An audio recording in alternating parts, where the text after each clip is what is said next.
Welcome to Retirement Straight Talk with Paul and William, featuring award-winning financial advisor and former host of the Sunday Money Show, News Talk 1010, Paul Baraka, and his associate advisor, William Baraka. Creating and keeping wealth does not need to be complicated. Paul and William will cut through confusing and contradictory financial advice to give you the real facts to help you invest better and enjoy a worry-free retirement. The views and opinions expressed in this video may not necessarily reflect those of IPC Securities Corporation. This podcast is for informational purposes only and should not be relied upon as a basis for investment decisions.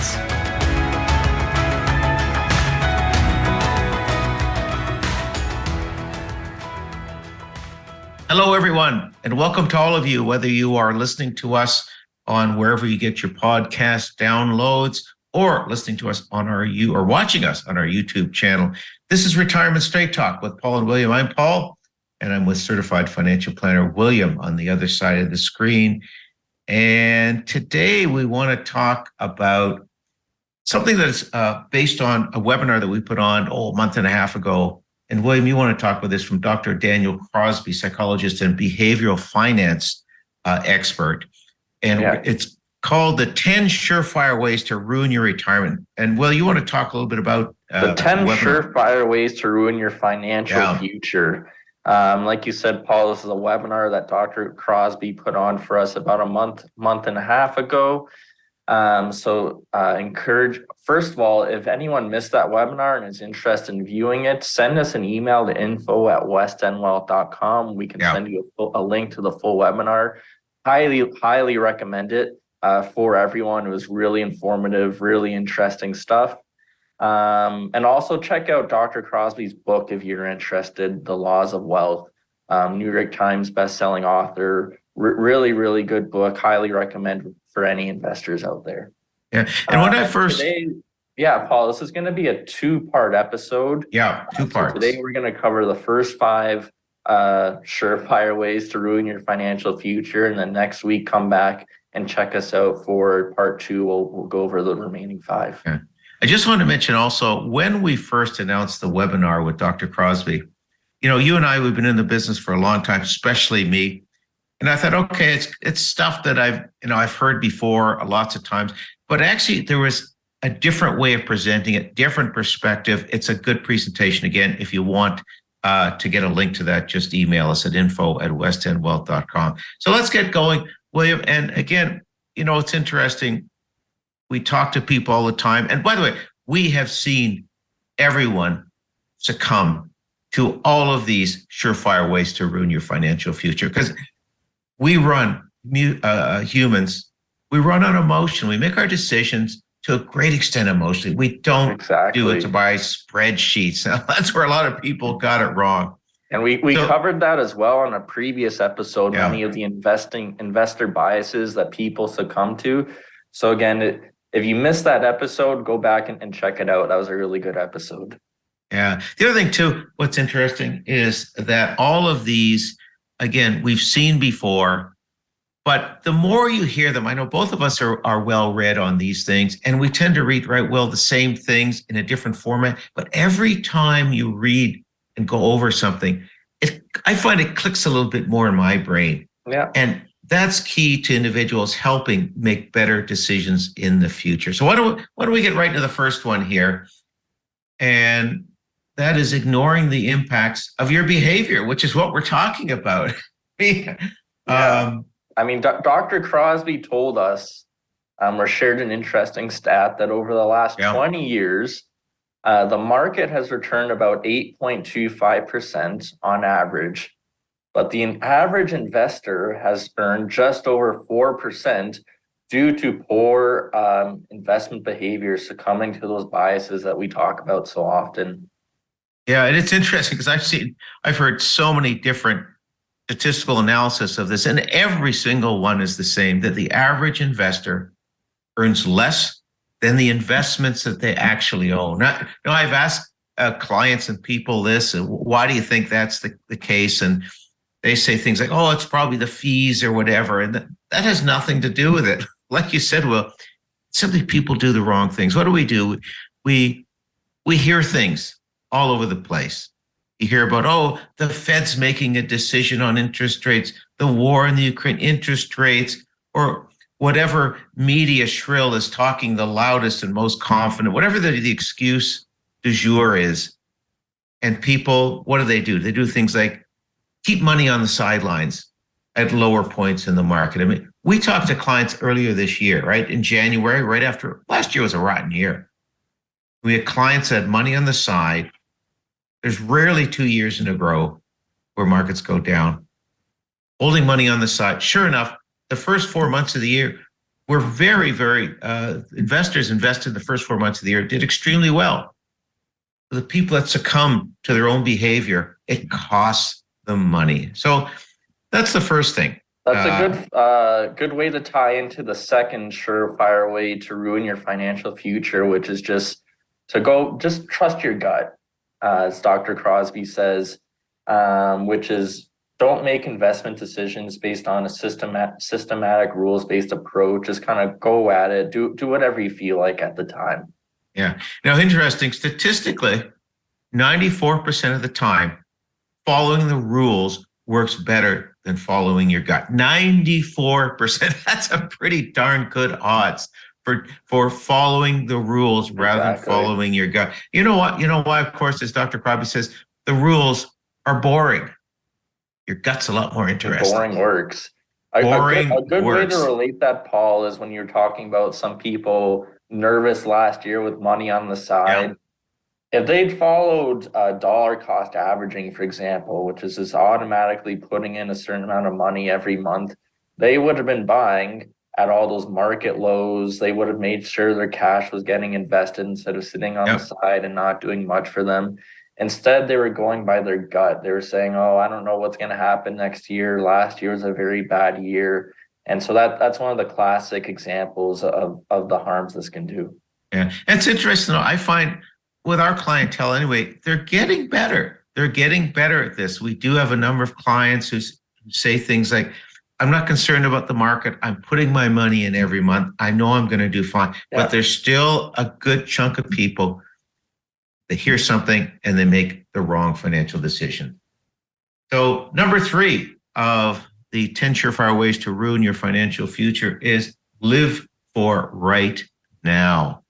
And of course, Dr. Crosby talks about how the worst ever 25-year return in the market is 5.9% annualized. As we talked before, right? Investing is boring the way it's done properly. And just sitting on your money. Well, here's a great example. Remember the study done by one of the big investment firms, Fidelity? We talked about that, William. The one where they... Yeah, that's right. I mean, in terms of living for right now, you're right, Paul. You mentioned the Fidelity study that you referenced.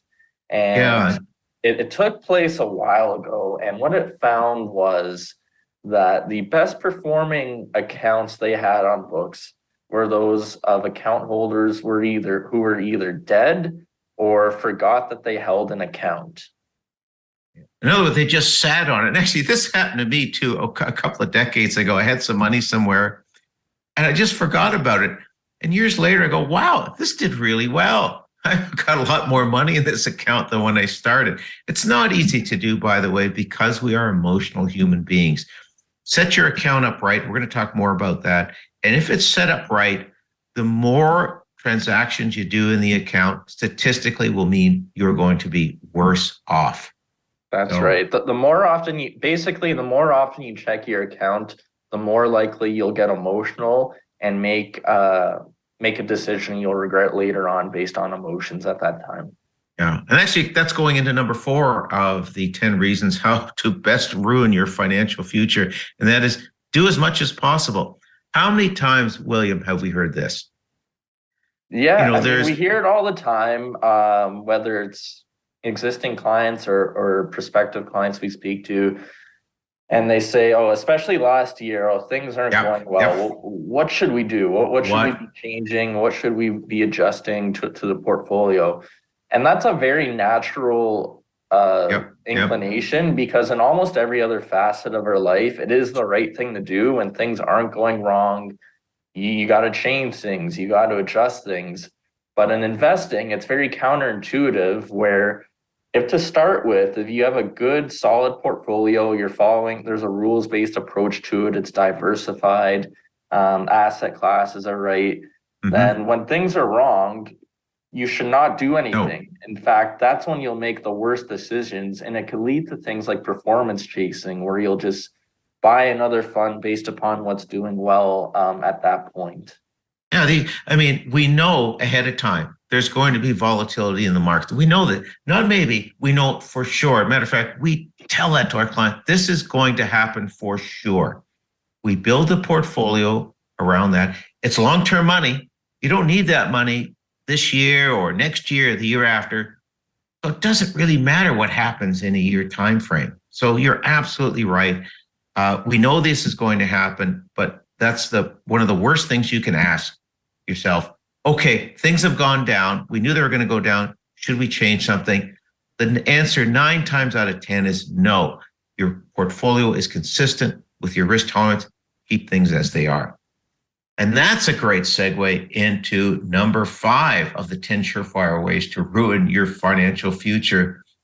And that is equate volatility with risk. Oh boy, Will, this is very misconstrued by, I think, the great majority of investors, the great majority.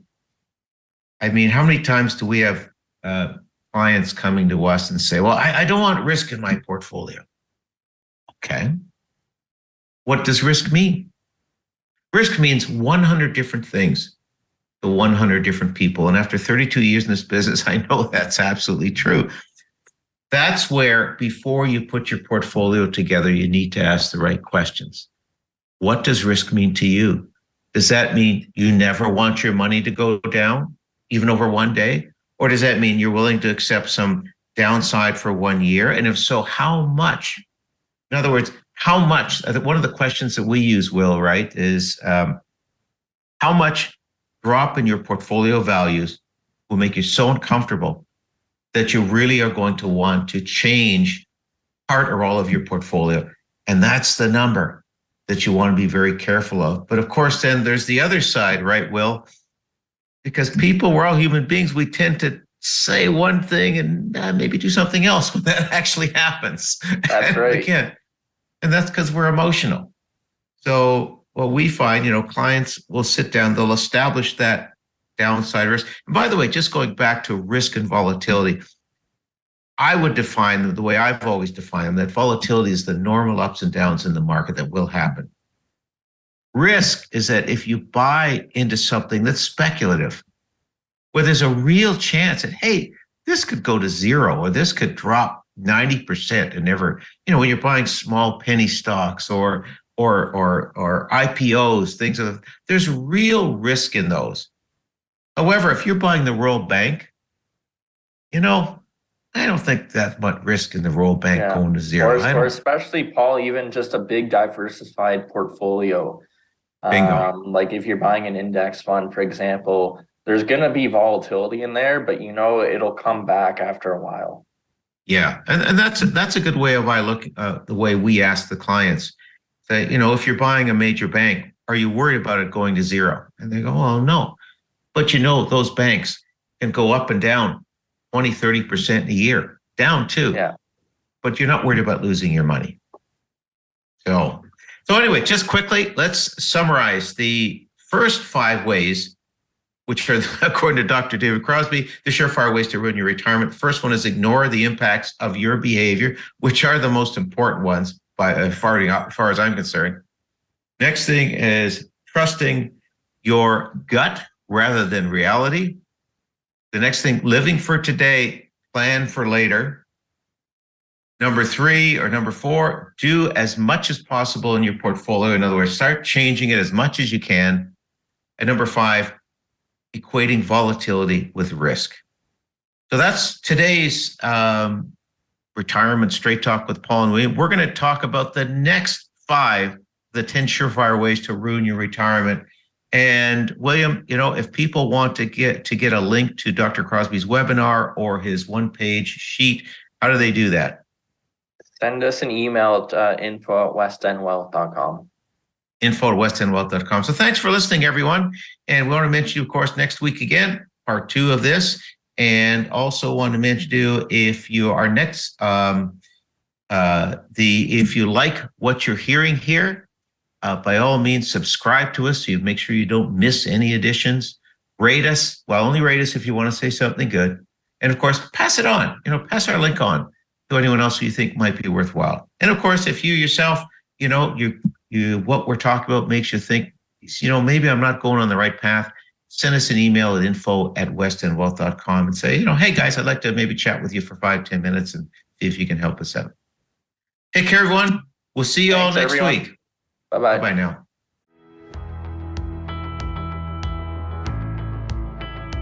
This podcast was brought to you by West End Wealth Planning, an award-winning wealth planning practice catering to small and medium-sized business owners and to those looking to create a worry-free retirement for themselves and their families.